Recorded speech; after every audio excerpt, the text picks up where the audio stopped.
Pour gagner la guerre, il faut aussi que les espaces de liberté se rétrécissent. Ça, c'est pas normal. Moi, je suis contre ça et je condamne ça. Il faut laisser le peuple s'exprimer. Parce que si vous laissez une personne s'exprimer, elle ne peut pas fomenter autre chose, elle ne peut pas penser à autre chose. Si elle dit ce qu'elle a sur le cœur, si elle dit ce qu'elle pense, alors elle ne peut pas aller dans un coup ou dans un complot contre vous.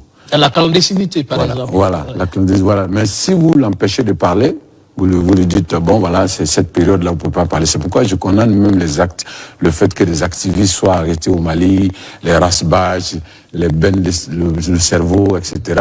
Partout dans ces pays-là, que ce soit au Burkina, au Mali ou au Niger, des gens qui sont arrêtés parce qu'ils se sont exprimés, je condamne. Ceux qui s'expriment sur l'état du pays, sur le comportement des dirigeants, sur la gouvernance, je pense qu'il faut pas les arrêter, il faut les laisser s'exprimer. Parce que c'est au pouvoir de démontrer le contraire de ce que le gars dit. Vous n'avez pas besoin de l'arrêter pour ça, de le mettre en prison pour ça, mais vous avez la possibilité de contredire ce que la personne dit. Voilà, il a dit ça, mais ce n'est pas la réalité, voilà ce qui se passe réellement. Mais aller le mettre en prison parce qu'il s'est simplement exprimé, je pense que c'est quelque chose en tout cas, c'est quelque chose que je condamne. Les incompétents se cachent souvent derrière des mots. Ils emploient les termes de démocratie, de liberté, sans se rendre compte de quoi il s'agit. Camarades, la démocratie est un état d'esprit, autant que la jeunesse est un état d'esprit. C'est soi-disant démocrate, mais regardez le monde. Comment est-ce qu'on peut vouloir imposer la démocratie en tuant des millions de personnes? C'est de la dictature, ça, ce n'est pas de la démocratie. Ça ne s'impose pas. Ceux-là qui se disent démocrates, mais regardez, nous avons vu des scènes où on a empêché des gens de rentrer dans des assemblées. On a vu des scènes où des forces ont débarqué dans des assemblées pour obliger les députés à prendre des textes. On a vu des scènes plus terribles que ça, où les gens tuent leurs manifestants. Mais eux, ils s'appellent démocrates et nous, on nous appelle donc des putschistes.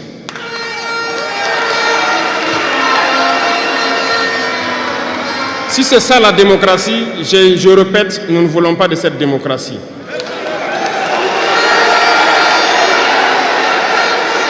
Et quand vous voyez souvent les incompétents, ils ne cherchent pas à savoir quelle est la signification du mot démocratie en réalité.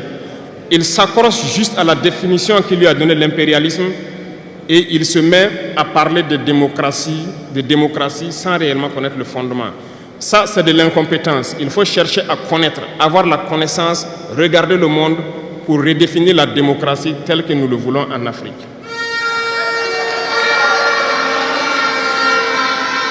Les incompétents se cachent derrière les libertés. Retenez une chose, il n'y a pas de liberté individuelle qui existe. C'est un fait. Vous pensez vraiment que chacun est libre? La liberté est collective. Tant que nous vivons dans une société avec des règles, la liberté est collective. Parce que si vous ne respectez pas les règles, vous ne pouvez pas vivre dans la société. Si vous êtes libre de parler comme vous voulez, l'autre aussi est libre de vous répondre comme il veut. Ça sera du désordre. Si vous êtes libre de rouler dans la rue et de passer le feu au rouge comme vous voulez, l'autre est libre de passer aussi et de vous cogner. Vous comprenez que si la liberté individuelle prend le dessus, nous sommes dans une société de désordre. Voilà pourquoi il y a des règles dans la société. Et les règles, tout le monde doit les respecter. Et là, on parle de liberté collective. Donc, certains se donnent le droit de parler de leur liberté individuelle à eux, mais ne tenant pas compte des autres.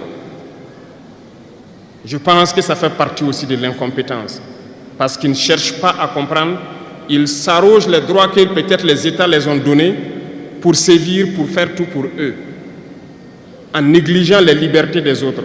Non, la liberté est collective. Avant de poser un acte, on pense à la liberté d'autrui.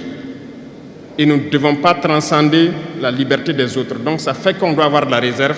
Et une fois qu'on a de la réserve, la liberté individuelle n'existe pas, la liberté est collective. Et nous devons avoir cette culture de liberté collective. Cherchons donc la connaissance, lisons, interrogeons l'histoire. Ne lisez pas l'histoire qu'eux, ils ont écrite en leur faveur. Cherchez la connaissance à travers plusieurs sources et vous comprendrez dans l'histoire qui s'est battu pour l'Afrique, comment nous devons nous battre pour continuer cette lutte de nos dévanciers. Et je ne terminerai pas mes propos sans faire un coup de gueule encore au volet de la communication. Parce que, comme je le dis, c'est l'arme fatale de l'impérialisme. Et vous, jeunes, vous devez tout faire pour savoir distinguer le vrai du faux. Nous continuerons à démonter les mensonges des médias impérialistes qui essaient de toujours créer des soucis en Afrique. Parce que ces médias, par leur bouche, ils peuvent vous rendre un roi demain. Par leur bouche, ils peuvent vous faire quitter de votre position de roi et vous rendre un piètre esclave demain. Faites attention. Je suivais une émission, malheureusement, il n'y a pas longtemps, burkinabé, où un jeune journaliste a sorti une phrase qui m'a laissé un peu perplexe. Il parlait de la Corée du Nord. Et le journaliste a dit, mais il meurt de faim en Corée du Nord.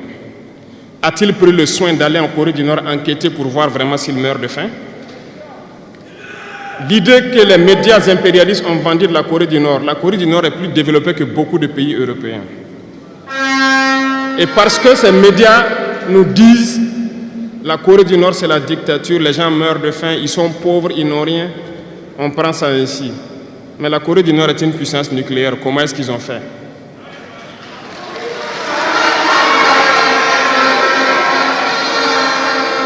Faisons attention à la communication.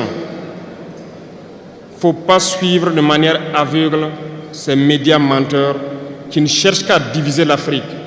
C'est logique, ils se battent pour les intérêts de leur peuple. Et l'intérêt de leur peuple, c'est que l'Afrique soit divisée. Alors, jeunesse du Burkina, jeunesse d'Afrique, il faut qu'on s'unisse. Il faut bannir la lâcheté, il faut bannir l'incompétence, il faut bannir la traîtrise et tous les vices dans nos sociétés. Veuillez excuser cette interruption, chers internautes. J'ai une question à vous poser. Fait-il partie des valeurs de la démocratie d'imposer un système à d'autres? La démocratie a-t-elle un sens lorsqu'elle est appliquée de manière unilatérale? Si les dirigeants de l'AES pratiquent leur propre version de la démocratie, pourquoi les critiquer avec hypocrisie tout en ignorant les failles d'un système démocratique qui n'a pas contribué au développement de l'Afrique? Est-ce que le confort de certaines personnes les pousse à oublier leur passé? Ce ne sont que des questions à méditer. Merci d'avoir écouté. N'oubliez pas de liker et de vous abonner.